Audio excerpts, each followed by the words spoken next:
What's your assessment of the Make in India-led PLI?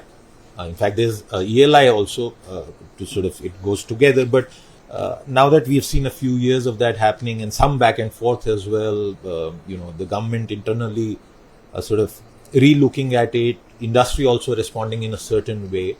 And I ask you this in the context of the forthcoming union budget and sort of a vision that might come for the next few years. What's your own assessment how it's performing? So the PLI scheme, we participated in both phases of the PLI scheme, unsuccessfully in both phases. We weren't very aggressive in our quotes because we understood, as a battery manufacturer, we understand the risks associated. You're one of the oldest and yes. The largest, so you know this much right. better than many. Right. So we could also made some very tall claims and got some incentives, but when we look at the way that scheme was structured, the penalties add up to more than the incentives.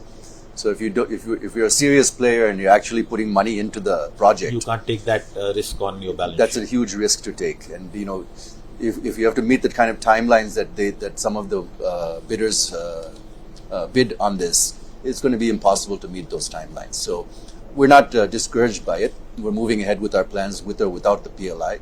But I think the PLI could be made a little bit better to encourage more serious players and weed out some of the non-serious players who are cornering the incentives but not really moving forward with their plans.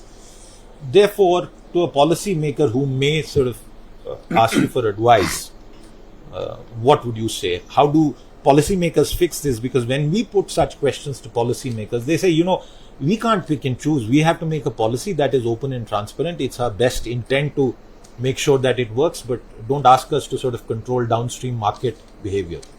Yes, so I think they need to have some more qualification considerations. I mean, even when we bid for contracts, there's a whole set of qualifications that we need to meet in order to even qualify.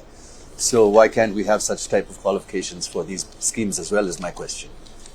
They should be able to put some qualifications down which separate the serious and non-serious players.